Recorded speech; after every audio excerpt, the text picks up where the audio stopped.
സംസ്ഥാനത്ത് amoebic meningo എൻസെഫലൈറ്റിസുമായി ബന്ധപ്പെട്ട് പ്രത്യേക മാർഗനിർദ്ദേശം പുറത്തിറക്കുമെന്നും ജനങ്ങൾക്കിടയിൽ അവബോധം ശക്തിപ്പെടുത്താൻ നിർദ്ദേശം നൽകിയതായും ആരോഗ്യമന്ത്രി വീണ ജോർജ് പറഞ്ഞു.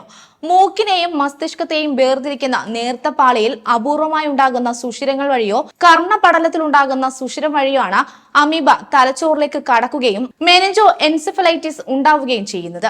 അതിനാൽ ചെവിയിൽ പഴുപ്പുള്ള കുട്ടികൾ കുളത്തിലും കെട്ടിക്കിടക്കുന്ന വെള്ളത്തിലും മറ്റും കുളിക്കാൻ പാടില്ല എന്നും രോഗലക്ഷണങ്ങൾ കണ്ടാൽ ഉടൻ ചികിത്സ തേടണമെന്നും മന്ത്രി അഭ്യർത്ഥിച്ചു.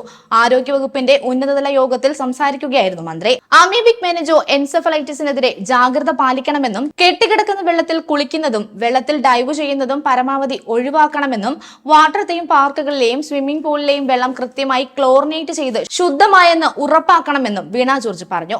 അമീബിക് മെനിഞ്ചോ എൻസെഫലൈറ്റിസ് ബാധിച്ച് ആലപ്പുഴയിൽ 15 വയസ്സുകാരൻ മരിച്ചതോടെയാണ് ജനങ്ങൾ ആശങ്കയിലായത്. അതിനുശേഷം കുറച്ചു ദിവസങ്ങൾക്ക് മുന്നേ കണ്ണൂർ സ്വദേശി ദക്ഷിണ എന്ന 13 വയസ്സുകാരി പെൺകുട്ടിയും ഈ രോഗം ബാധിച്ച് മരണപ്പെട്ടിരുന്നു. കോഴിക്കോട്ടെ സ്വകാര്യ ആശുപത്രിയിൽ ചികിത്സയിലിരിക്കെയാണ് കുട്ടിക്ക് അമീബിക് മസ്തിഷ്ക ജ്വരം സ്ഥിരീകരിച്ചത്. തലവേദനയും ഛർദിയും ബാധിച്ച് കണ്ണൂർ ചാലയിലെ സ്വകാര്യ ആശുപത്രിയിലാണ് കുട്ടി ആദ്യം ചികിത്സ തേടിയത്. പിന്നീട് ആരോഗ്യസ്ഥിതി മോശമായതോടെ കോഴിക്കോട്ടെ സ്വകാര്യ ആശുപത്രിയിലേക്ക് മാറ്റുകയായിരുന്നു. സ്കൂളിൽ നിന്ന് മൂന്നാറിലേക്ക് പഠനയാത്ര പോയ സമയത്ത് കുട്ടി പൂളിൽ കുളിച്ചിരുന്നുവെന്നും ഇതാണ് രോഗബാധയ്ക്ക് കാരണമായതെന്നുമായിരുന്നു പ്രാഥമിക നിഗമനം. അതേസമയം ഇതിനു മുൻപ് സംസ്ഥാനത്ത് 5 പേർക്കാണ് ഈ രോഗം ബാധിച്ചത്. 2016 ആലപ്പുഴ ജില്ലയിൽ തിരുമല വാർഡിൽ ഒരു കുട്ടിക്ക് ഇതേ രോഗം ബാധിച്ചിരുന്നു. 2019 2020 മലപ്പുറത്തും 2020 കോഴിക്കോട്ടും 2022 തൃശൂരിലും ഈ രോഗം ബാധിച്ചിരുന്നതായാണ് വിവരം.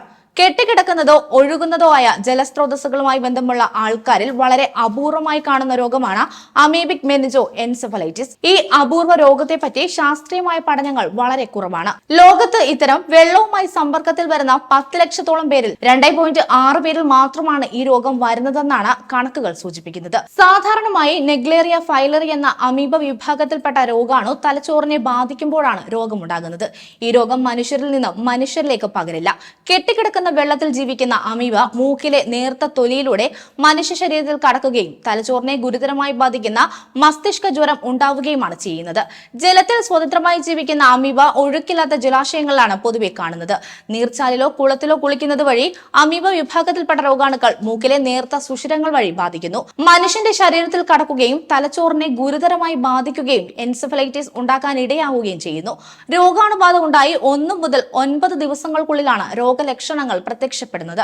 തീവ്രമായ തലവേദന, പനി, ഓക്കാനം, കഴുത്ത് തിരിക്കാൻ ബുദ്ധിമുട്ട് തുടങ്ങിയവയാണ് പ്രാഥമിക ലക്ഷണങ്ങൾ. പിന്നീട് ഗുരുതരാവസ്ഥയിലെത്തുമ്പോൾ അപസ്മാരം, ബോധക്ഷയം, ഓർമ്മക്കുറവ് തുടങ്ങിയ ലക്ഷണങ്ങളും ഉണ്ടാകുന്നു. നട്ടലിൽ നിന്നും സ്രവം കുത്തിയെടുത്ത് പരിശോധിക്കുന്നത് വഴിയാണ് രോഗനിർണയം നടത്തുന്നത്. കെട്ടിക്കിടക്കുന്ന വെള്ളത്തിൽ കുളിക്കുന്നവർ ഈ രോഗലക്ഷണങ്ങൾ ഉണ്ടായാൽ ഇക്കാര്യം പറഞ്ഞ് ചികിത്സ തേടേണ്ടതാണ്.